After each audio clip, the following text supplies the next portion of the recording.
Hello दोस्तों, कैसे हैं आप सभी। वंशिका ऑनलाइन क्लासेज में आपका स्वागत है।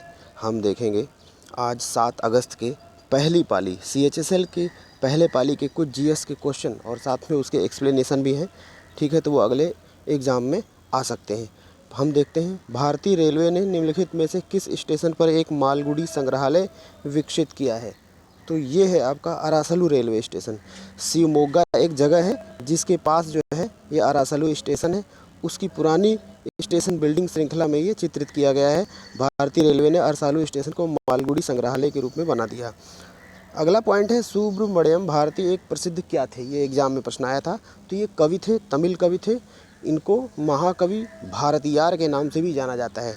ठीक है, ये सब आ सकता है। भारतीय स्वतंत्रता संग्राम में शामिल सेनानी, समाज सुधारक, पत्रकार, उत्तर भारत व दक्षिण भारत के मध्य एकता के सेतु के समान थे।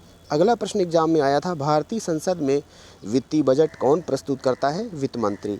अगला प्रश्न आया था, गति के परिवर्तन की दर क्या होती है। आंसर बल। ये एग्जाम में आ सकता है। किसी वस्तु के वेग में परिवर्तन की दर को क्या कहते हैं। त्वरण। ये एग्जाम में आ सकता है। ये भी आ सकता है कि कोई वस्तु एक समान वेग से चल रही है तो उसका त्वरण क्या होगा। तो आंसर होगा 0। ठीक है, 2 प्रश्न बन रहे हैं यहाँ से, एग्जाम में आ सकते हैं। किस देश में 120 वर्षों में पहली बार 500 मीटर ऊंचाई कोरल रीफ खोजा गया है। तो ये देश है आपका ऑस्ट्रेलिया। स्मिथ ओशन इंस्टीट्यूट के अनुसार, इसके अनुसार पोत फलकोर ने ऑस्ट्रेलिया में ग्रेट बैरियर रीफ में बड़े पैमाने पर प्रवाल भित्ति की खोज की है। ठीक है, 120 वर्ष में ये पहली बार 500 मीटर ऊंची कोरल रीफ मिली है।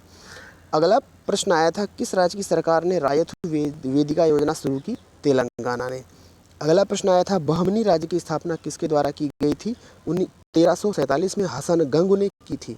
ठीक है, बाद हसन गंग को उपाधि मिली थी अलाउद्दीन बहमन शाह की, इसने उपाधि ली थी।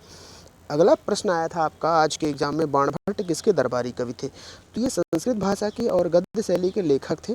ठीक है, और इनकी ख्याति बहुत थी, आज भी है। इन्होंने 2 ग्रंथों की रचना की है, हर्षचरित और कादम्बरी।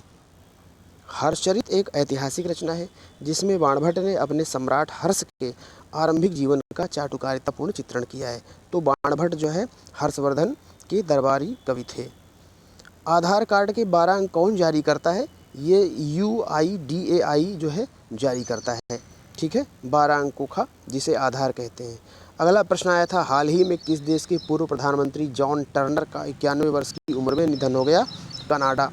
अगला प्रश्न है आपका, वह खिलाड़ी जिसने पहली बार इटालियन ओपन टेनिस टूर्नामेंट 2020 जीत लिया है। तो ये खिलाड़ी है सिमोना हालेप। अगला प्रश्न आया था, संसद ने किस राज्य में राष्ट्रीय रक्षा विश्वविद्यालय की स्थापना के लिए विधेयक पास किया। गुजरात।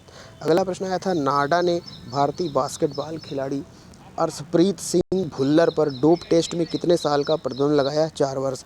अगला प्रश्न मित्र आया था, किस राज्य में देश के पहले चिकित्सा उपकरण पार्क का शिलान्यास किया गया। तो ये है आपका केरल। 24 सितंबर 2020 को केरल में देश के पहले मेडिकल डिवाइसेज पार्क का शिलान्यास किया गया। अगला प्रश्न है, किस वर्ष में बैंकों का राष्ट्रीयकरण किया गया। 1969 में। 1969 में 14 बैंकों का राष्ट्रीयकरण किया गया था। मित्रों, इतने सवाल आज मिल पाए हैं। मिलते हैं हम अगले पार्ट में। जुड़े रहने के लिए हमारे चैनल को सब्सक्राइब कर लें, लाइक कर लें और शेयर कर दें। धन्यवाद।